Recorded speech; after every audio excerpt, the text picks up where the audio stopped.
What's going on, guys? Welcome to Dime Dropper, our 2021-2022 post-game recaps. This one is number 5, I believe. Before we get started, please make sure to subscribe on YouTube at Dime Dropper Podcast, Apple Podcasts, follow us on Spotify, and of course, to follow us on all social media platforms at Twitter, Instagram, Facebook, and TikTok at Dime Dropper Pod. So, tonight's episode, short and sweet. Before we get to the live subscribers waiting patiently in the chat, it's going to be the Lakers and the Spurs. The Lakers getting their second win of the season tonight. And yes, it is actually post-game recap number 5. Lakers getting the W in San Antonio in overtime. It was an exciting game. So let's break it down. LeBron James out tonight with ankle soreness. He re-aggravated it last game. So the Lakers obviously taking precautionary measures. We'll see if he plays tomorrow against OKC in Oklahoma. But this is why you bring in a Russell Westbrook. You know that LeBron and Anthony Davis are getting older. You know that they're not going to play every game. So you have one or extra star to make up for when they're out. And that goes for when Russ is out or when Anthony Davis is out. They are always going to have the two superstar caliber players. And Anthony Davis and Russell Westbrook with the rest of the supporting cast would be a playoff team on its own and would have high expectations on its own. And also would be much more likable on its own, I might add. But the first quarter, I thought that the Lakers came out really good, and I also thought it was the best stretch of basketball that DeAndre Jordan has played this season or as a Laker. I thought that he had a couple of nice defensive plays just affecting shots at the rim. I thought that he had a nice block at one point as well. He ended up with 2 blocks in the game. He had 2 lobs, one of which was on a fast break by Russell Westbrook, who you could clearly see was unleashed tonight without LeBron James. And, I'm sorry to the fanboys and the cult, but it's the truth. The biggest lie that's been told to us is that LeBron James makes everybody better. He doesn't. It's all about, with LeBron, you know who he makes better? Spot-up shooters and rim rollers, not guys that want to post up and isolate or guys that can rock with the ball, especially pass-first point guards, which he has never played with in his career. Eric Snow, Boobie Gibson, Mo Williams, these are scorers. Kyrie Irving, Mario Chalmers, catch and shoot. Kyrie Irving, scorer. He play makes, And I think that's part of the reason why Dennis Schroeder didn't work out very well last year either, because he's not an off-ball player. He wasn't very good in the catch and shoot game. He was only good with the ball in his hands. So, yeah. I look at what Russell Westbrook did tonight, and that's why I encourage you younger fans, because the reason why I figured this out and what making everybody better looks like, I'm going to say it again, 1980 NBA Finals, Magic Johnson against the Sixers, the way he played when Kareem was out versus when he wasn't. Total sacrifice, total adjustment, played within the system, which was move without the ball, push the pace, get in transition, so you don't have to play so much half-court ball. So I see a comment about Rajon Rondo. Guys, Rondo was a backup point guard that would come in here and there. He wasn't the focal point. He wasn't getting huge minutes. He was getting some minutes. He was getting some good minutes here and there off the bench, and LeBron did sacrifice for him. But LeBron was the point guard that season. So actually that proves my point further. LeBron was the point guard, and I think that's why the Lakers won the championship in 2020 was because he got the reins. So I will say this. Yeah, I would say go and watch Magic Johnson and see how he did it, because it really opened my mind up about basketball and stars and how they sacrifice in order to make everybody better around them. But yeah, LeBox. Without LeBox, on some Roddy. That's LeBox for you. I'm just kidding. I'm just playing, but not really. Russell Westbrook was unleashed and he was attacking the rim. One thing I really liked about Westbrook, that change of pace from the top of the key. All of a sudden, he would come up the court and boom, rapidly get to the rim. It was incredible. It would remind me of his OKC days, and he did it even with DeAndre out there. And it was opening things up. He was that threat in the pick and roll, and he was getting AD and DeAndre involved with lobs. And I also like the way that Anthony Davis started the game, catching the ball a little bit deeper and score. There was one possession he had Keldon Johnson on him in that first quarter. Easy, took him, one dribble, spin, layup, just dominant. Or looking dominant like he can if he wants to do that more often and take advantage of switches and get deeper post position, all the things that we talk about all the time. But, and I also want to say, before I get to the Spurs making the little comeback, the Laker defense was good. They were fighting over screens to start the game very well, switching on occasion. But I will say this, man, the San Antonio Spurs in that first quarter, I've never seen a Spurs team take such bad shots. A lot of isolation, a lot of just dribbling the ball. And I just thought that it was taking some terrible contested shots, no movement. I was like, man, this is not Spurs basketball. And I think, that the Spurs ended up playing pretty well and making it a game. And, they definitely play above their skill level because Pop is a great coach, arguably the greatest coach ever. But man, it also says something to me looking at the stands tonight. I've never seen a San Antonio Spurs Laker game with so many Laker fans. Like, there's always Laker fans. They travel better than anyone. There's Laker fans everywhere, more fans than anyone else in the league. But it looked like it was majority Laker fans tonight. They were chanting defense at one point. I've never seen such a thing, which makes me realize how the mighty have fallen with the Spurs, man. This was an empire when I was a kid. Like, wow. It just shows me, Pop will get the most out of them. I still consider them finishing. They're going to finish low to me, 12th. I don't think they're going to make the plan. But I think that that's debatable. I'm not 100% about that. They could definitely make the plan, especially if, they look better than the Pelicans right now, but also Zion's not back. So we'll see what happens with that. But the Spurs are not an easy game. Let's put it that way. Simply, they're never going to be an easy game. They're usually going to always come out and play. And tonight was no different. But it's just crazy they used to have, man. It just shows you how much it was really Pop is Pop. But Tim Duncan, Tony Parker, Manu, that was the Spurs that made them unstoppable. But anyways, they ended the quarter well, every quarter well. The first quarter was an example when Russell Westbrook went to the bench for a small stretch. The Lakers missed shots, turned the ball over here and there, and the Spurs got on and ran and got a lot of open threes in transition. Lonnie Walker, Vassell, and they cut the deficit down, and they had to put Westbrook right back in the game, and the Spurs ended up taking a 2-point lead to the second quarter. I also thought Carmelo Anthony, he only made one shot, and that was in the second half. He took pretty decent shots. I actually didn't have a problem with his shot selection, but he wasn't hitting, and that was making the Lakers I wouldn't say making the Lakers pay, but it was preventing the Lakers from creating some separation in that second quarter. It was a very high-scoring second quarter, 34-33. DeJounte Murray started to get going in that pick and roll, stopping and popping. I remember one time going left. He pulled up in the left elbow. Vassell even showed a little bit. And one thing I have to say is, Reeves, he competes. He competes, as I said in the last episode. They're going to go at him. Teams are going to go at him. He's not the strongest, tallest. He's an undrafted rookie. So people are going to go at him and pick and roll in various situations. And they were tonight. He got scored on a couple times. But there were also a couple times where Austin Reeves played good defense, straight up, got to stop. And too many Lakers, whether it was Westbrook, who really hasn't made much of an impact on defense. Yes, he had a couple of steals and jumped some passing lanes. But yeah, 3 steals, jumps and passing lanes, but overall, whether it's on the ball or off the ball, Westbrook has not really done much defensively in these first couple games. If you're a Laker fan, think about it. How many times have you said, great defense, Russ? You say good hustle, Russ, on occasion because he has occasional hustle plays, but he hasn't been great defensively to me in a couple of years. And Malik Monk is very, very weak defensively, I've noticed in these first couple of games. Carmelo Anthony doesn't play very good defense. At least Reeves competes. And that's one thing I was thinking about tonight with the Lakers is that a lot of their guards just kind of die on screens. And I'm thinking to myself, does this team really have the defensive personnel to win a championship? I know it's early. I know LeBron definitely helps their defense, especially with his great weak side rotations and his communication.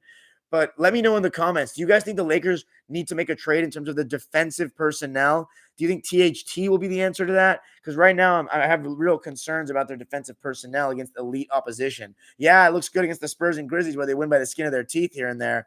But against really good teams, we're talking the Milwaukee Bucks later down the line because as every Laker fan knows, it's championship or bust. Yes, the offense and defense will take time, especially the offense. But like Carmelo Anthony's not just going to become a better defender overnight because Vogel's his coach.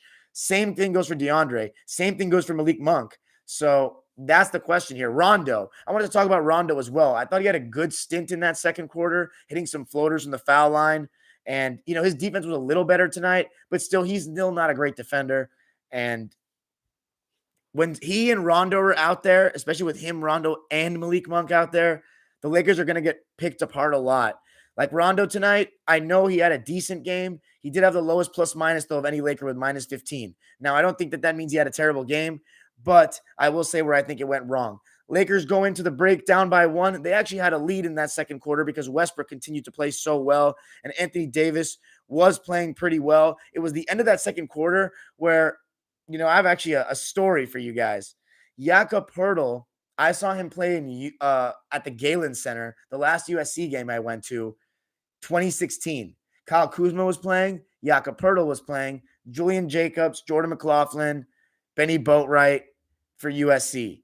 Chimezi Metu as well. Chimezi Metu is now in the NBA, he was a freshman at the time. He was getting absolutely cooked by Jakob Poeltl. I remember looking at my dad. I'm like, dude, this Austrian guy's really good. Really good. Ends up coming to the league.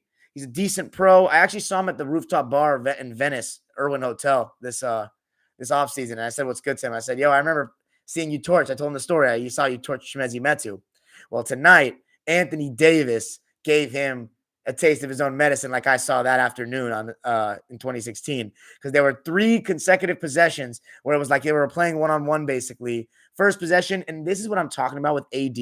We make so many excuses for this guy. You want to talk about, he's a 6'11 guard with great defense that does all this stuff on offense and he can face up and post up.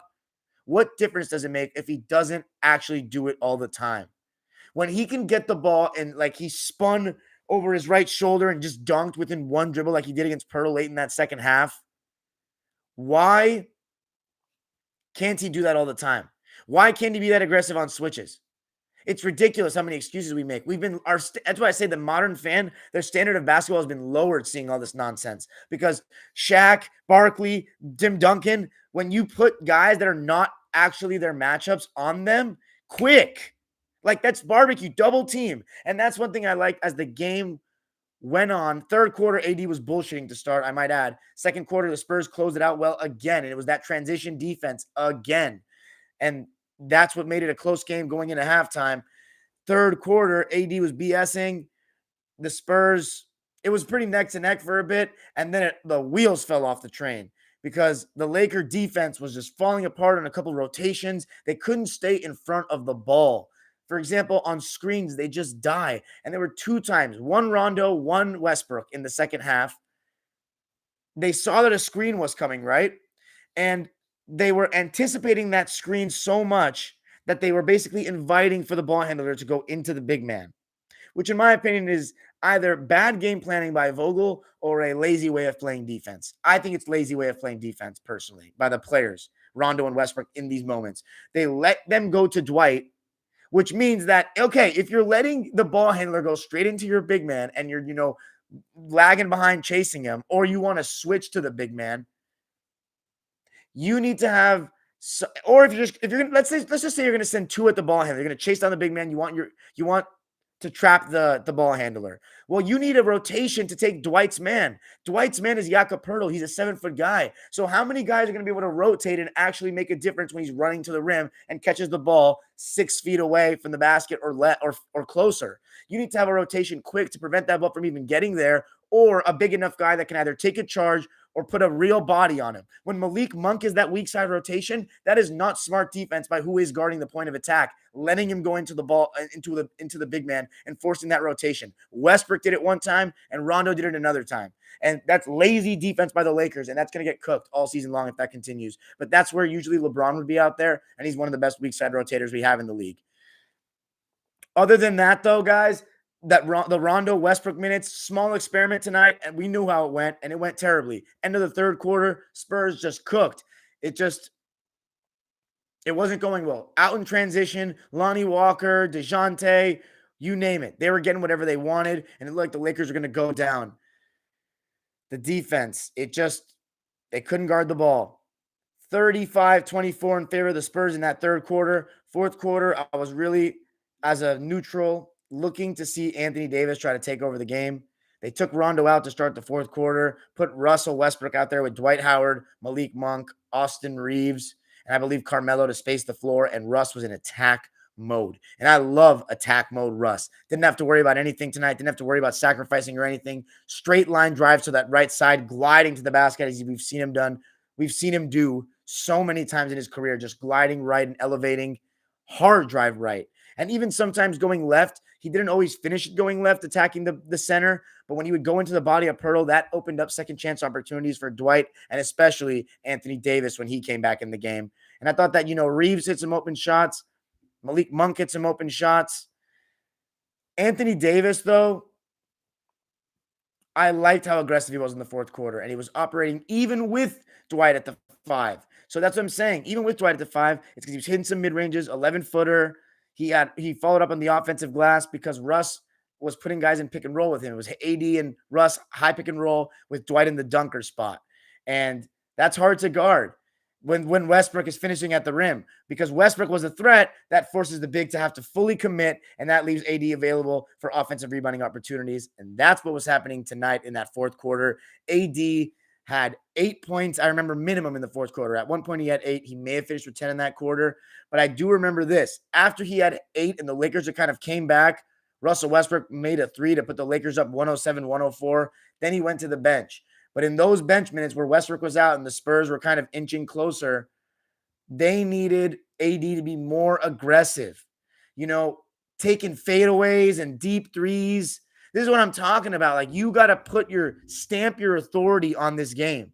You know what I'm saying? Get in that low post. Demand the double team. The Lakers went on a big scoring drought at one point, and I remember what broke the drought. It was AD getting the ball closer than 12 feet, like 10 feet away from the basket, double team. He found Austin Reeves, hit a corner 3. Simple. You got to get guys. If AD gets guys to double team him, it's going to make everything so much easier, even for LeBron and Russ, because they'll have lanes to the basket. And when you have Russ and LeBron going downhill, even if it's a half court set, it's hard to guard. You got to make quick rotations, leave shooters open. They can make reads. It all starts with Anthony Davis, guys. Laker fans, I'm telling you, this is it. It all starts with him.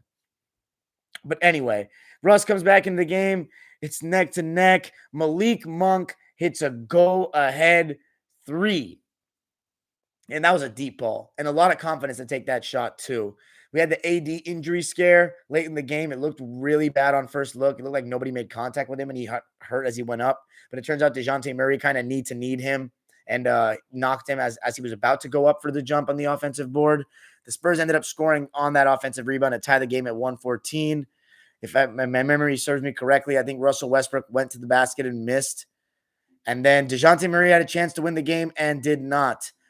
But it was a good fight for the Lakers to come back and outscore the Spurs by 12 in that fourth quarter, 29-17. Their defense really clamped up. Dwight Howard had another good game, second good game in a row, where he really did a good job protecting the rim and just affecting shots around the basket, tipping rebounds out. He was only 1 for 1 in 18 minutes, but he was plus 12, 6 points and 8 rebounds. I also think Anthony Davis did a really good job rebounding tonight, and I noticed them. That's 7 offensive rebounds, 10 defensive rebounds, 17 proper boards. And, when the Spurs actually have a real big man out there with Pirtle trying to get offensive rebounds, it's not just 5 out, ball landing to their hands. So 35 points, 17 boards, and 4 assists for AD. He was fantastic, and I thought he could have been even better. He should have had 40, honestly. But he still got the job done, and the win is all that matters. Overtime, Russell Westbrook, again, asserted himself, attacking the basket. Anthony Davis, nice as well. And Russell Westbrook really put the hammer on things with this one-handed dunk to put the Lakers up 6 in traffic, full speed, absolute filth by Russ. He was unleashed tonight without LeBron. And it's going to be interesting to see what happens if LeBron comes back tomorrow. But, damn. The Spurs still made it close, though. Came back, knocked down a 3. But ultimately, it was Russell Westbrook finishing with a lefty lay. Anthony Davis with a putback. That ended up being the difference in the game as the Lakers go on to win it and get their second straight win, 125-121. Yeah, AD tip. Russell Westbrook makes the layup. And that was that. DeJounte Murray couldn't score, and the Lakers win it after being down by 12. Huge. Russell Westbrook and Anthony Davis were just stars tonight. AD was probably my player of the game overall. 35 and 17, 4 assists, 4 blocks, 15 of 31. I like that he shot 30 shots. I really like when AD is aggressive and shoots a lot. Ken Bazemore, he was all right. 5 points, 2 of 6, 1 of 3 from 3. I thought that he was, played less in the second half, if I recall correctly. DeAndre Jordan didn't play much in the second half at all. Russell Westbrook, by far his best game as a Laker, 33 points, 10 rebounds, 8 assists, only 3 turnovers, too. 15 of 27 from the field, so he was efficient. And he only shot 4 threes, 1 of 4 from 3.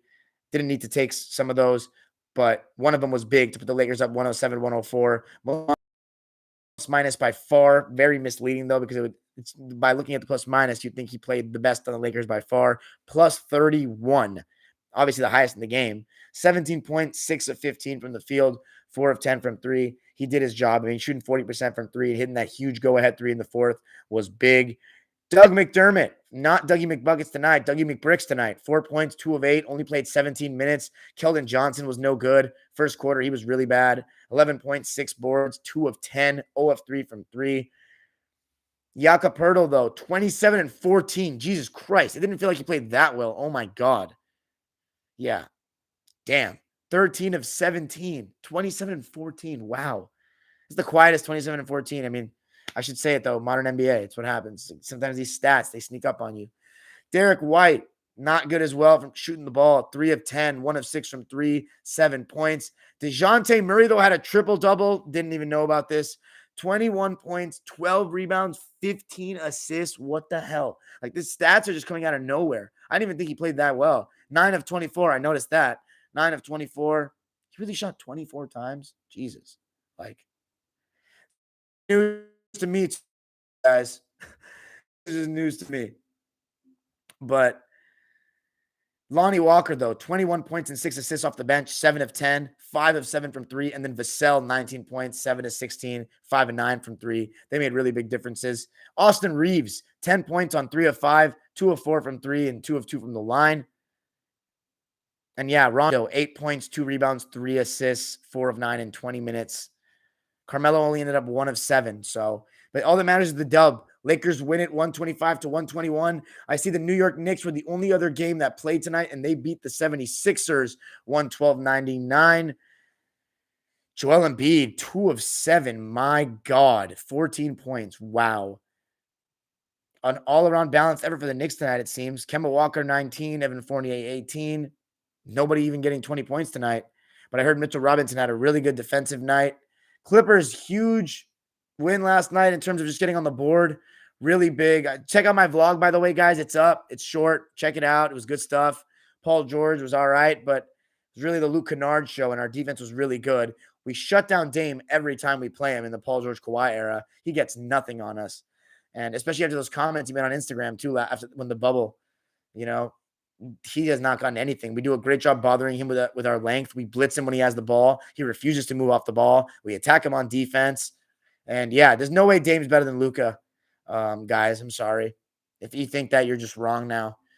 Because Dame, even though Luka doesn't move the ball without the ball, he's 6'7", and he sees over the defense, and he's big, and he can bulldoze you. Dame, it's easy to get the ball out of his hands. If his jumper's not falling, well, it's not the same. He refuses to take mid-range shots a lot of the time, and it's hard to take mid-range shots when you're 6 feet, and guys are chasing you off the 3 line because that's where you like to camp out, and guys are just running behind you. So it's hard. It's all runners, and he didn't want to do that. He tried to go all the way, and we always had a guy, Zubats Hartenstein, who's been fantastic for us, guarding him down there and being ready to help. And our help defense was great, and we just make someone else beat us, and eventually they chuck themselves out of the game, and they can't defend. I mean, we talked about the Blazers, and by the way, I was wrong. I said the Blazers are going to finish 8th and the Grizzlies 9th. Grizzlies are far better than them because they defend. So I was already wrong on that. I'd say the Grizzlies are going to finish 8th, and the Blazers are going to finish 9th. But the Grizzlies could finish even higher than that because Ja Morant is the real deal.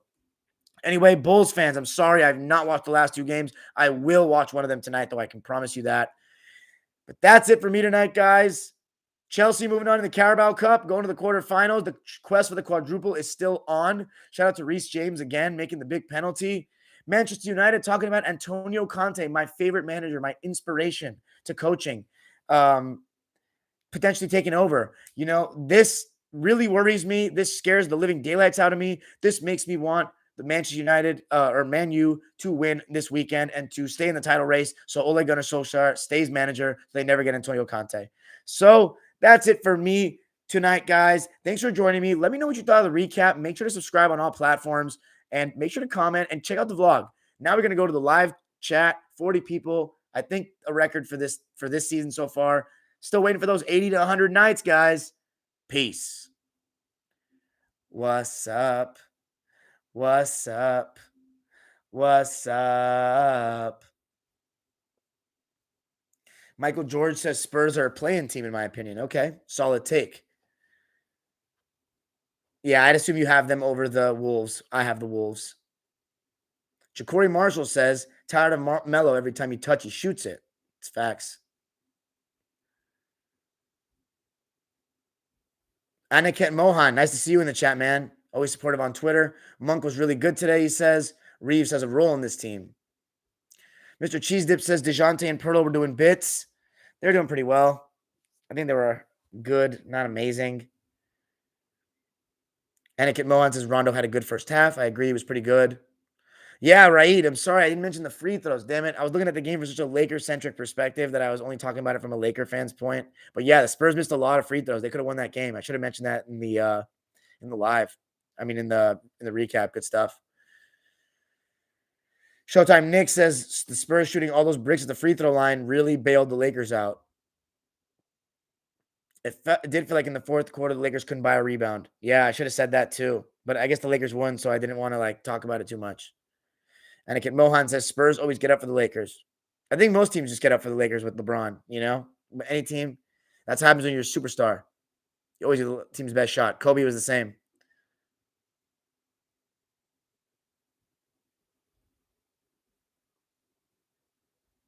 Lakeshore says in Texas, a lot of Hispanics that have LA roots actually and come from there and go to Texas.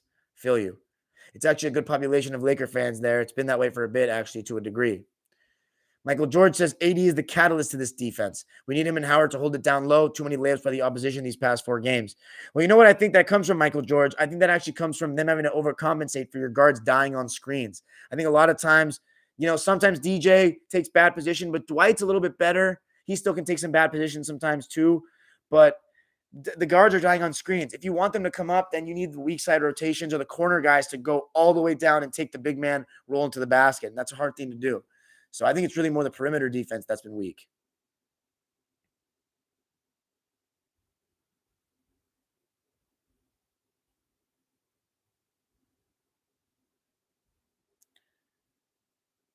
Enrique Rodriguez says Anthony Davis on one knee still doing AD things. Are we seriously going to say that's one knee after that injury that he stayed in for? Come on, man.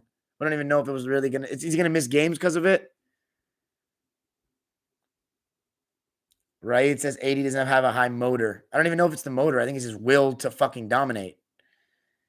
Enrique Rodriguez says the rotations from Vogel were bad. Why are we playing Westbrook and Rondo at the same time? Yeah, that was – I don't know. I thought he had figured that out, and it was going so well before he did that. Well, not necessarily so well tonight, but no toxic, no blatantly obvious bad rotations. Raid Chowdhury says less DeAndre minutes would be nice too. I think less DeAndre minutes just means don't start him at all or don't play him at all and to start the halves. Andrew M says AD just needs to be aggressive. He's a superstar who's satisfied playing the role of a role player. I wouldn't say he's a role player. I think he's satisfied playing that role of a secondary star. Michael Toss says Clippers have the Blazers number. Yeah, seems like we do. By the way, let me know this, guys. If Paul George has a season where he's confident again, just like last season, would you say that he's better than Dame like these last 2 years? Because Dame doesn't defend well. When Paul George is confident offensively, he's just way better two-way, and he's unguardable in his own right. You know what I mean? But Dame's confidence is what makes me give him the edge. Definitely as of 2019, as of 2020 for sure. Last year, though, I'd say I'd still probably go Dame because he still got the Blazers to the 5 seed somehow, and they still won 2 games, and CJ let him down. But Paul George is close, and I think this season Paul George has started off way better. But let me know what you guys think of that.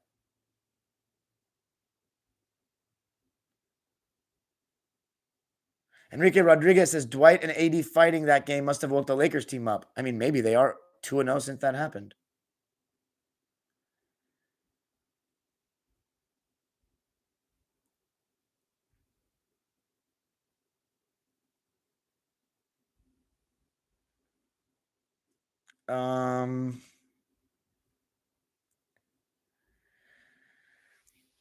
That Russ dunk changed the momentum, in my opinion, says Lake Show. Michael George says Russ a monster when he's able to attack over and over. Well, they got to find a way to let him do that over and over, even with LeBron. Enrique Rodriguez says, now to be honest, I feel like Spurs lost it more than the Lakers won it. Lakers defense was bad. Spurs kept on missing free throws that they should have made. Lakers got to improve in a lot of things. Danny from LA. Yes, Dime is a Lakers fan now. No, never will be, never have been. Enrique Rodriguez says Sixers need to trade Ben Simmons now or convince him to come back good after that humiliating loss to the Knicks. We'll see. Michael Toss says kiwi pizza versus pineapple pizza. Which one looks better? I've never seen kiwi pizza before.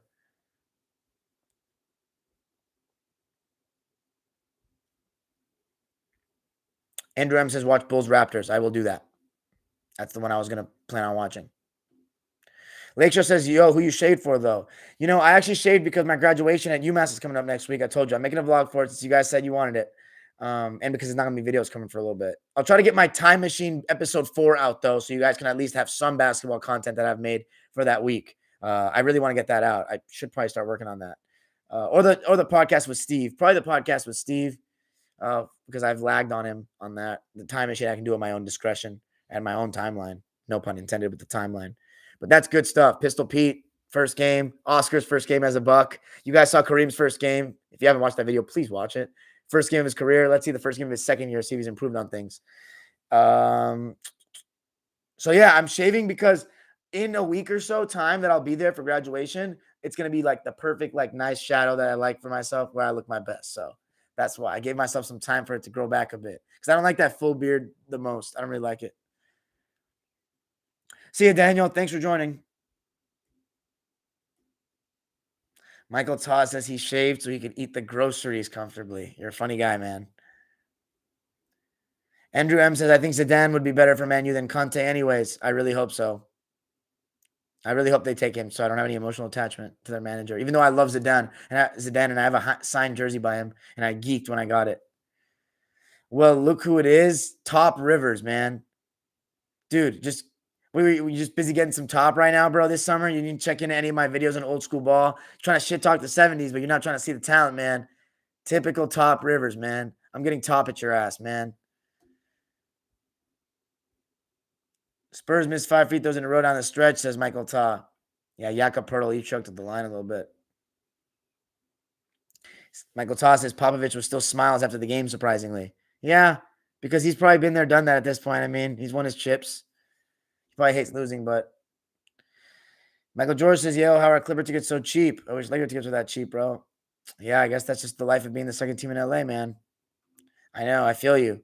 One thing Laker fans are jealous of Clipper fans for. I'm going tomorrow, too, for $12 to sit in premiere. Are you crazy? So, yeah, I'm going to get another vlog. So, a lot of vlogs coming, man. I'm sorry I'm not doing post-game recaps as much, but the real thing, man. Come on. Can't complain. Who's giving you that content? Andrew M says, do you think Harden's struggles are due to the new rule and changes and only averaging 3 free throws per game? I think they definitely have a part to play in it, but I also haven't watched the Nets game yet, so I can't tell you fully if it's just him or just the rules. Both. It probably is both, but I don't know to what percentage or extent, to what proportions. People say he looked out of shape, though. Big Ben says, good to be back. Dude, we never left, man. Got to check out my other content, man. If you really love the game. The Time Machine, episodes 1, 2, and 3, fire. 69 All-Star game. Kareem's first game. The night the Knicks won the championship. Game 7 finals. Dime, where do I park for the games at Staples? The lot right across the street from the pantry usually has good prices. Yesterday was $15. It's literally a block down from Staples Center for Star Plaza. That one's usually good. Opening night, though, it was $40, so I didn't park there. But anyway, yes, I am going to the game tomorrow. Gracie Mark says, what up, Dime? Hope all is well. What's up, Gracie? When are you coming to the next Clipper game? I still haven't met you. I've met everybody from Clipper Twitter, and I still haven't met you. So what's good with that? Lucky Tatia says, Vogel's rotation is not good for the defense when Russ, Rondo, and Anthony share the floor. I agree. Anakin Mohan says, PG is better than Dame. Bill Russell is the GOAT, says, will Blazers ever trade CJ? I think they should. I think they should trade him for Ben Simmons, honestly. Deadass. Right? It says, well, I give Dame the edge as of what happened in 2019. I agree with 2019, but that's because Paul George had a monkey on his back. I think he got the monkey off his back last year. That's why I'm saying it's a convo now. Andrew M says, man, the mentality is the difference between the two, but I think PG's confidence is basically leveled. I don't think it's as high as Dame, but obviously the two-way nature plus maybe less confidence, but not, in his head so much anymore makes it that PG could be better now. The Astros lost. Let's go. Yes, sir, Showtime, Nick. I forgot the World Series is on, man. Baseball season ends for me when my Dodgers are gone, but I'll probably tune in for some games too, hoping the Braves win. Lucky Tatia says Lakers didn't try till the fourth. They were down 12 going into the fourth and only allowed 17 points. Disagree. Totally not had nothing to do with trying. I don't think the Lakers had a lack of effort really tonight. I think they just straight up aren't a great defensive team. I think they could have been a little more relentless in terms of AD and certain individuals, but I don't think it was they didn't try. Right, Darian, a lot of people are thinking that while Magic is the greater player, Steph is a better top-to-bottom basketball player. What do you think? I think that's absolute fucking nonsense, bro. Don't get me started with that discussion. Please. Steph Curry in his prime, maybe you can, no, yeah, ridiculous. Okay, I wouldn't make the argument, but Steph Curry in his prime is one of the better players ever. But I will say this, Steph Curry is an amazing story. It took a while for him. He had ankle problems at the beginning of his career. Magic was a straight up prodigy. Number one in the nation, revolutionized the game the second he came into the NBA. Like, this was a real, rookie as, the beginning of his career, the early Magic Johnson, it was amazing. At their primes, I haven't seen Magic the same way I have Steph, but I've seen Magic when he's young, and he's absurd. So I can't even imagine what he's like when he's in his prime. I think the only reason why I say Magic is better than him is because he's just taller than him. He's just 7 inches taller than him. So that helps in basketball. In this era, though, the rules favor small guys, so Steph is able to be an offensive nuclear weapon. He's literally just the biggest cheat code. Unless when guys start getting really physical with him, he starts becoming more like a normal star. But when people don't get to touch him like that, he's a fucking oh my goodness, it's a cheat code what he's like sometimes. But anyway, yeah. Lakers only try when they need to. I feel you on that though, Lucky Tatia. Why didn't you do a time machine of the 69 finals game 7? Andrew M asked. Because it was only the fourth quarter. That's the reason why. Do I think Bill Walton is a top 75 player ever? No question. His resume, probably not. Career, what people say about him at his prime before he got hurt, no doubt in my mind. People think that he's one of the top 10 in his prime. Some people that watched him.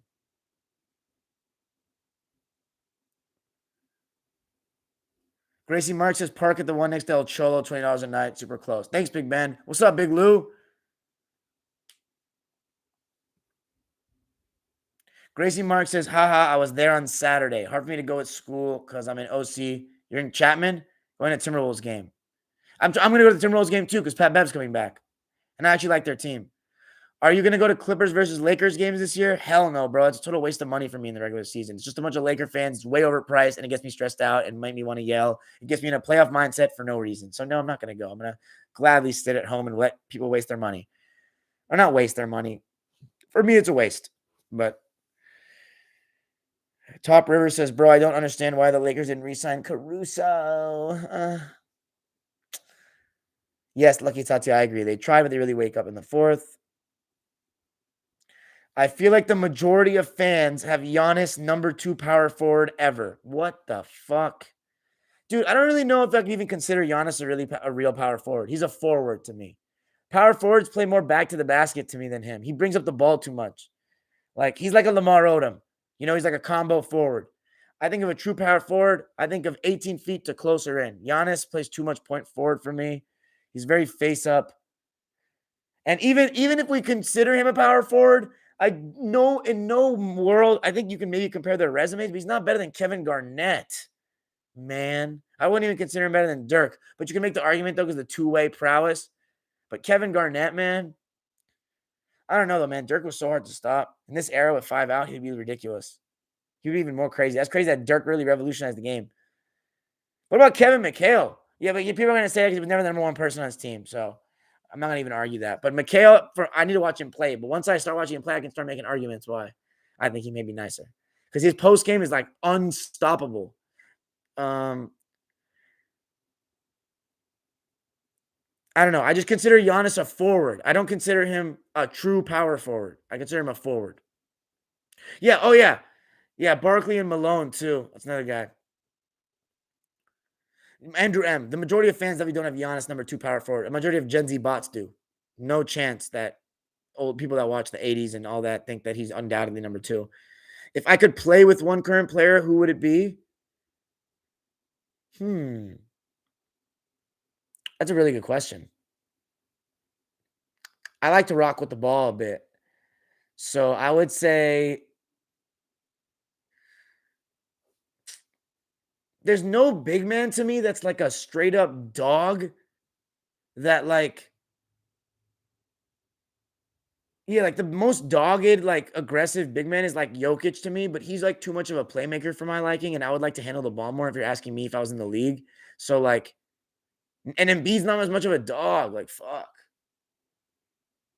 I would say I would want to play with Kawhi, maybe. I don't know. Nobody. I'll tell you who I'd want to play with in the past. Magic for sure. Um, Shaq. Oh my god, I would love to play with him. Just dump the ball down to him, run pick and rolls, and just toss it in the air.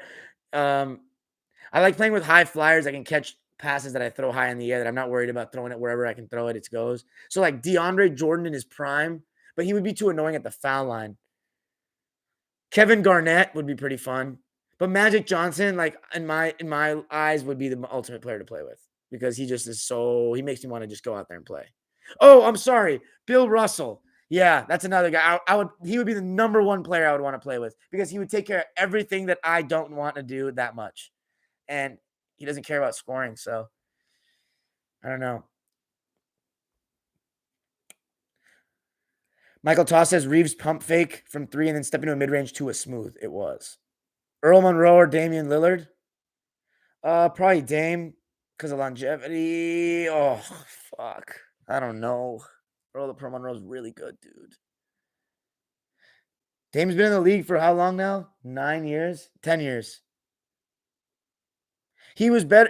I mean, the primes last. Earl the Pro Monroe had knee arthritis. He played in the league. He had knee arthritis. So Jaylen Brown has knee arthritis and he's getting load managed. And yesterday he dunked on Miles Bridges' face. Did y'all see that? That was a nice dunk, but he's getting load managed on back to backs probably this season. Earl the Pro Monroe, that's just an example. He had knee arthritis and he played all these times. He only played 13 years. Like, that's the thing. His prime didn't last that long, but he's so good. I don't know. Probably Damian Lillard. I, ah, Probably Damian Lillard, but I don't know, man. Pearl's so good. They're both really good. Yes, Chapman. Wow, Showtime Nick, strong take. Anyone who says Giannis is the second greatest power forward of all time needs to be banned from all basketball conversations for life.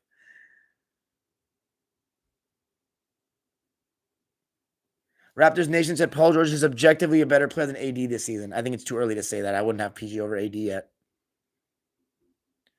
Do you think DeRozan or Levine should take over in close games? I think Levine. But DeRozan's a good option. He can do it. Barkley brought the ball up a lot. Bill Russell's to go. One thing with Barkley, though. Offensively, where he operates, though, a lot of low post, a lot of constantly banging. He's the definition of power forward. He loves to bang. Giannis is pretty good, but it's much more face up, just charging in from the top of the key, or not even top of the key. Nowadays, it's not top of the key. It's more elbow and like mid range, and he tries to go from there. But Barkley's true back to basket, and he's like a crazy offensive rebounder. Like he's way more traditional to me.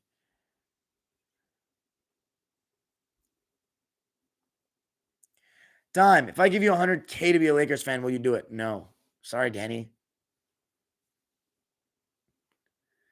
Imagine DeRozan back in pre-2010. His play style is perfect for that era. Here's the thing, though, Raptors Nation. Less space to work with. So, like, it would just be harder for him to score. Like, it's not his era per se. He'd be more of a 2000s kind of player. I mean, he grew up in the 2000s, but it would just be less space. He would have way less one-on-one. That's one thing I noticed about DeRozan. Yeah, he's the mid-range and stuff because he can go one-on-one. That's why it's like in the past, everybody was 2000s. It was starting to become a lost art then, but in the 90s and 80s, mid-range was huge. So like he would just be like everyone else, but you have to play against tougher defense. Julius Irving or Kevin Durant. It's a really good comparison. I don't know. I have to watch more doc. They're both spectacular in their own right that they changed. KD kind of changed the game in that he's a prototype that a lot of people are trying to make, like those tall 7-foot guards, face up players. Nobody's like KD though. Nobody's like Dr. J though, as well. So, and Dr. J Revolution like made dunking cool. Raptors Nation, you're a fool if you say Kevin Durant. It's not even close when it comes to Dr. J. That just shows me you know nothing about Doc. What makes you say that? Have you never watched? First of all, admit if you watched him play or not. Yes, it's completely stupid for you to count players that didn't play pre-merger on the all-time list. The ABA was still a league, bro, with really good players in it. And even so, before that, yeah, no. I used to do that too, and it's ignorant. That's just being the truth. I used to do it because I didn't know enough. Now, if you say it's because I don't know enough, cool. I only count post-merger because I don't know enough, cool. But, nah. Kareem played against Wilt. He played against him. Point blank. And right. You knew about Bill Russell. I would love to play with Hakeem Olajuwon too. Showtime, Nick. I mean, hell yeah. Dime, is content your full-time job now? No, it's only because I haven't found a real job yet, Gracie. If you got any links, though, let me know. What's my hot take? I don't have a hot take, Lou.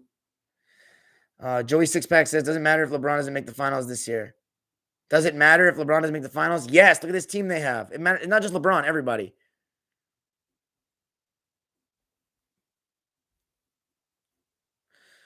Prime Tim Duncan would be great to play with. Yes, I agree, Andrew M. Raid Chowdhury, is Westbrook a top 75 player ever? I'd have to write down my list. Edward Vera says Brandon Roy was better than Dame. That's a good comparison. I really don't know. I think Dame's probably better, but we didn't get to see Brandon Roy. Brandon Roy would have been better, no question, to me. But I don't know. That's a good one. He still made it to the Brandon Roy never got out of the first round. I'm not saying that's his fault though. Why doesn't Bill Russell get mentioned among best passing bigs? Asked Bill Russell is the GOAT. Simple, because people don't watch the footage in the 60s. They don't talk about the 60s. There's not that much footage of Bill Russell. I know he's one of the best passing bigs, but I didn't know that until I watched the film. He's really good. Right? Said you've seen Hondo though, right? So between Hondo and KD, who are you taking? I would take Kevin Durant only because the eye test, like Hondo was amazing coming out of college too. But like KD, in no circumstance, in my opinion, would have been like a sixth man. Whereas Hondo started out as a sixth man, he evolved into a superstar. Kind of like Stephen Curry, not in the sixth man sense or like a Kawhi. I think Havlicek is more similar to Kawhi. He started out as a player on a really good team, and he evolved into a superstar. Kevin Durant was like averaging 30 in his third year. So I think Kevin Durant. But that's why I say Dr. J is probably more comparable because Dr. J was a bona fide stud coming out of the University of Massachusetts Amherst. I'm going to take a video of the Dr. J statue when I go. It's been put up since it just came a couple months ago. I've never seen it. It's small, but I got to show you the statue for my vlog. So, yeah. So I'd say KD over Hondo. But I wouldn't fault anybody if they say they took Hondo over him because he won 8 championships with one franchise, won the Finals MVP as the bona fide best player on a championship team without having to do that sissy route that Kevin Durant took. And he's I think he's a better passer. He's a better defender. He's a way more like durable. Like his endurance is all time. He's done things that KD has not done, like played every single second of a final series and win and average insane numbers at that. Hondo's really crazy good. Like people do not understand. The only weakness with Hondo though is that he's not a great ball handler and he struggles to score going left. Which is what people think a lot of people are in the 70s, but it's not true. Like Jerry West, Oscar Robertson, a lot of stars, Dave Bing, they can go left, no problem. Hondo, I'm not saying he can't shoot going left, but dribbling left and pulling up, no. Going right, he's money, but like going left, nah, he doesn't. You got to force him there. But he still finds ways to score, though. That's the thing. He hustles so much. That's nothing about him. He has the intangibles over KD. But KD he's such an one of a kind, like God-given ability. Kawhi Leonard or Scottie Pippen? Frank Vogel asked. Kawhi Leonard. I have to see more Scottie, but alpha mentality, number one option on a championship team. Scipio asked, is it because Braun was on the bench that LeBron got to touch the rock more and perform so well? Yes, it is. Greg Oden or Brian Scalabrine? Come on, Michael Ta. Raptors Nation, you sound like okay. Now the next thing is to tell me how old you are because you just said I haven't watched enough film of Dr. J, but I've seen highlights. That man is not a better player than Kevin. How the fuck can you make an opinion off of highlights, bro? That is so casual, man. That is like that's some little kid shit, bro. I'm telling you right now, we don't do that here. Highlights? You never seen him play a fucking game and you think that you can compare players? I've never seen him play. Based off what? based off, oh, he's shooting threes, because Kevin Durant carries every time he touches the ball. Every time he touches the ball, he carries the ball. In 80s ball, in 70s, where Doc grew up. Every fucking time. I watch that shit. It's so funny. People think glorify Kevin so much. He's so great. But in the other, people think he's an alien. He'd bring back slavery if he went to the 80s. Dude, he carries the ball every single crossover, bro. He has this shit. He has the ball like this. His crossover is so sharp because he fucking carries that thing. It's wild, man. It's wild that people don't explain it. Anthony Bennett or Adam Morrison? Adam Morrison, dude. Adam Morrison was good, man. He just got injured in Charlotte. He was the all-rookie first-team player. Dime, if you have a car, I can get you a job. Dude, it's not like I'm just struggling for work. I want to get like a real job in journalism and shit. I have a college degree, man. It's not like I could have gotten a job at like a restaurant or someplace easy. I got a car. Dime, would you say LeBron's the Aaron Rodgers of basketball? I don't know. I think football and basketball are very hard to compare. Jaylen Brown is better than Devin Booker is my hot take. Well, I disagree there, but I think that Jaylen Brown is really good. What kind of job are you looking for? Asked Big Ben. Any job in media, writing, radio, broadcasting, whatever, sports, anything of that nature. Steve Nash or Westbrook? Nash. Michael Ta asks. Gracie Marks, that is Edward Vera. Devin Booker, high-key overrated. A light-skinned CJ McCollum? Yeah, I disagree. Will you always live in LA? I don't know, Mazza. Where would you rank Kawhi 2019 playoff run among superstars in the 2010 and 2020? I think that it's better than LeBron 2018 because he won. I think it's better than anybody in 2017. I think LeBron 2016 is probably more epic. So I'd say LeBron 2016 is above it. 2015, Kawhi's is over that. Anyone in that one. 2014, yeah, over anyone in that one. It's like top 5, like no doubt. Top 5 for sure. It's pretty incredible. Allen Iverson or Isaiah Thomas? Isaiah Thomas is definitely better than Iverson. Come on. Michael Todd, because he understood what it took to sacrifice. Iverson struggled with that. I knew that from watching him. Will Kevin Durant have an argument for being better than LeBron or Bird all time? Asked Raid. No way. Not for me. I don't think so.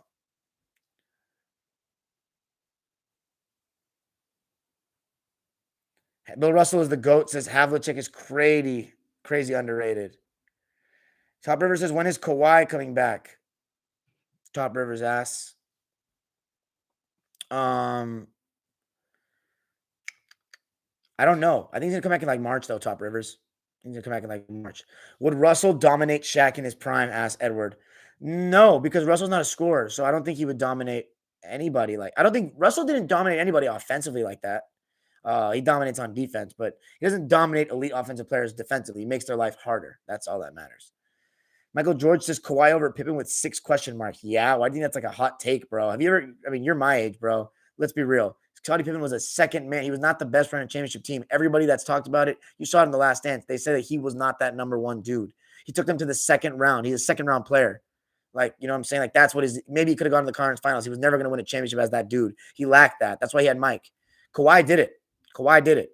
And Kawhi just is better offensively than him. I think Scottie may be a better defender, but Kawhi is a very good defender too. I mean, some people think that he's the best perimeter defender of all time. I think that's too much. I think Scottie's probably better at defense. But Kawhi and his prime, like in his defensive prime, he was really good, but it didn't line up. But Kawhi is definitely better than Scottie, for me. No doubt. I like Scottie Pippen a lot, though. Raptors Nation says, bro, even statistically, it's not close. You think I care about stats that much? Dr. J averaged 20-something plus points a game. KD's a better scorer than him. But I think Dr. J's defense is better, like, for the majority of his career. KD became a good defender later. And I think, first of all, you're also not looking at ABA. When Dr. J played in the ABA was really good, and a lot of stars would have been dominant in the NBA too.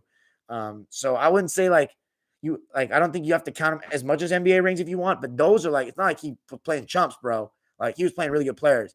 In a three-point line, with a league with a three-point line. And plus, Dr. J's finish, he's way more athletic than Kevin, even though he lacks the height. And his passing is better, at least for me. But Raid, LMAO, Darian saw that tweet about KD. I'm dead. What tweet? Raptors Nation, Kevin Durgoat would be a foreign object in the early 2000s. Dude, he would be I think he would be way worse in the early, not way worse, but he would be definitely worse in the early 2000s, dude. Like, what? The defense was gridlock, bro. Have you seen? I saw what PJ Tucker was doing to him last year in the playoffs. I saw what he was doing for some of those games. Internships, ask Gracie Marks. I could be down. I'm down for anything.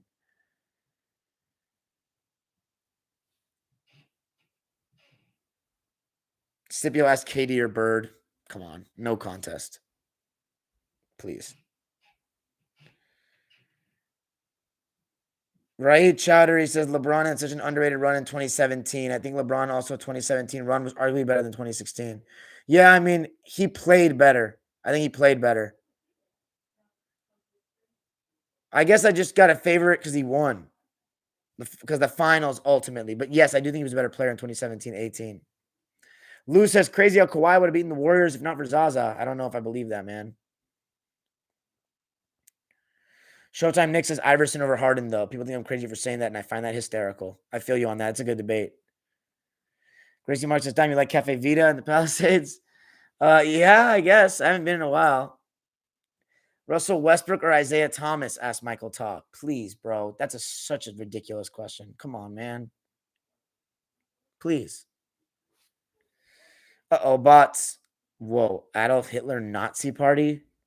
Oh my God, guys.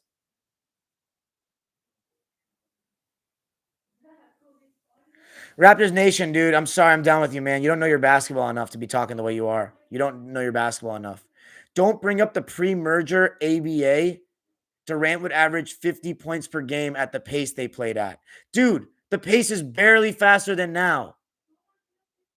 What are you talking about? And there's no threes. Oh, no, ABA, there was threes. But you're again, what about the carrying part that you're not talking about? Kevin Durant would not be Kevin Durant. He'd be carrying every fucking time. What are you talking about? Lack of comp? Can you name 5 stars from the ABA, dude? What are you talking about? Stop talking out of your asses, kids. Stop fucking talking out. That shit pisses me off, bro. Sit down. You ain't fit to sit at that table where you can talk about the ABA like that because you don't know about it. Here's my thing. I never spoke disrespectfully about the ABA because I just didn't know enough about it. I never said shit like that. What gives you the right to say that? Seriously. Do you even know who Dan Issel is? Do you know who Roger Brown is? Do you know who Zelmo Beatty is? Do you know Joe Caldwell? Do you know who these people are? You want to talk about the modern nonsense. Dr. J would kill, and he played in the 80s. Well, you want to talk about that? He wouldn't be like, what are you talking about? Come on, man. Yeah, I'm not even going to entertain that anymore.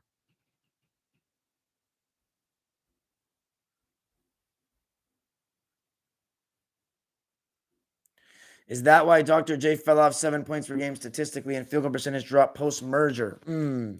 No, he played on a talented 76ers team, partially. Also, yes, the pace was probably a little bit slower, but the defense in the NBA was probably better too. But you also have to take into account that there was a no 3-point line, even though I don't think Doc was like a 3-point shooter in the ABA, but there's also no 3-point line those last couple of years of the 70s. And again, he came into a good team with George McGinnis, Doug Collins. He probably had to sacrifice too. There's a lot of context you're leaving out. Again, just looking at stats straight up is foolish. ABA was not as good as the NBA, but those last couple of years it was close. Dr. J was dominating. He came in and dominated the NBA too. So that's foolish. Havlicek's better than Pippen to me. Bill Russell's the GOAT. Oh, yeah, right. That tweet. Yeah, it was bullshit. Mazza, would LeBron dominate in any era? I think every great would be great in whatever time they played because they would adapt. So, yes. Bro, Dirk in 2006 looked like a foreign object. You think KD wouldn't? I don't think he looked like a foreign. He literally is foreign, but I mean, I don't know what you're talking about. You're acting like Dirk was the first big man that was shooting threes. I mean, shooting jumpers. Yeah, he may have been the first 7-footer that was shooting threes, but he had flaws in his game too, just like KD has some flaws in his game. And he didn't win the championship. So what are you talking about? When has KD led his team to the finals like Dirk has twice? With that's another superstar with him. When?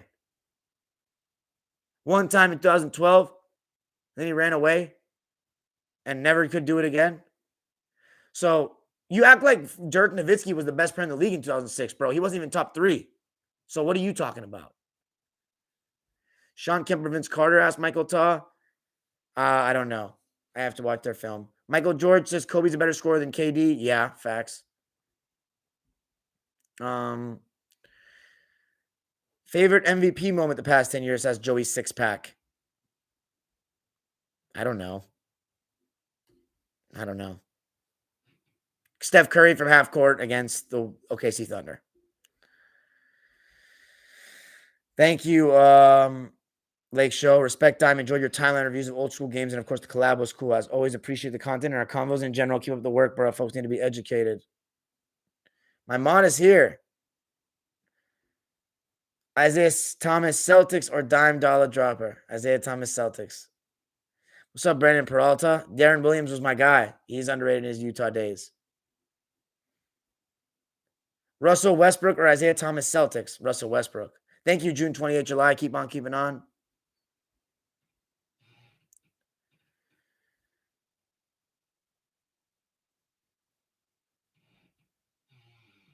Lou says, I strongly believe Kawhi would have taken the Warriors to 7 and if he was not injured. 3-point line is relevant if Dr. J shot like 0.3 threes per game. Raptors Nation, you are a casual.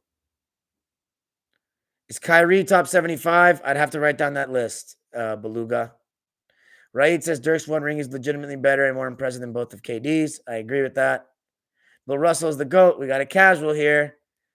All-time power forward ranking. Lou. Guys, why do you keep asking me all-time questions? You guys know my take on this. I have to watch all of it before I talk. I'm not going to talk out of my ass like Raptors Nation.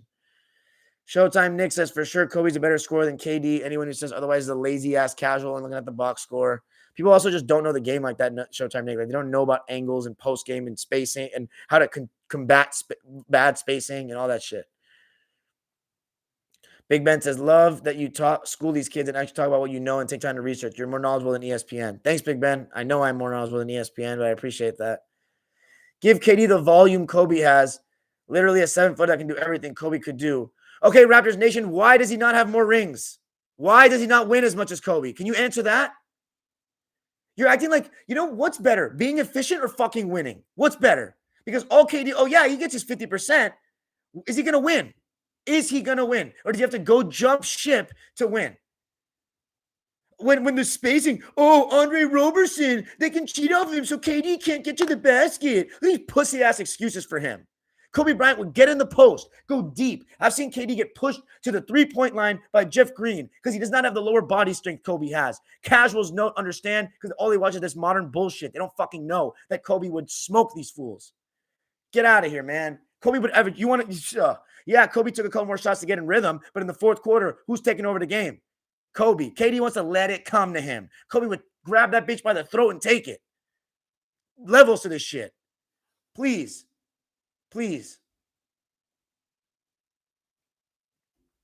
As a scorer, sure. As a player, no. As a scorer, it's comparable. As a player, no. I don't even think he's better as a scorer. Back to basket is no contest. Kobe has counters to everything.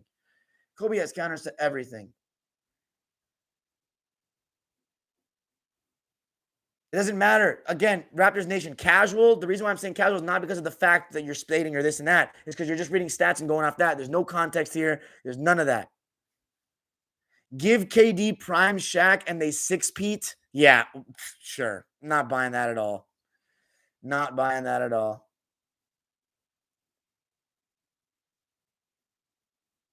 I agree with you, Raid. Scoring is marginal between the two, but my thing with Kobe is he will come out, he will try to score on you every time, and he will force you to double team him quick. Kevin Durant wants to let the game come to him, letting the flow of the offense. No. Grab that bitch by the throat, man. Yeah, Westbrook isn't always the reason he loses, man. What about 2016 when he blew a 3-1 lead? I don't want to hear the excuses.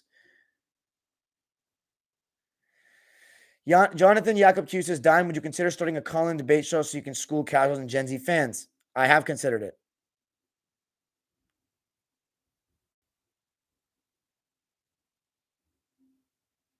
Yeah, I like how the Kobe fans in the chat are. Do I have Kobe top 10 as Joey Sixpack? Duh. Come on now. Wow, Raptors Nation, most missed game winners in NBA history. Clutch. You put clutch in quotations? That's it for the chat tonight, guys. Peace out. Casual's going to casual. I can't explain to those who didn't see it. Talk to this. 1, 2, 3, 4, 5. One franchise, too. No jumping ship like that cupcake. Good night, ladies and gentlemen.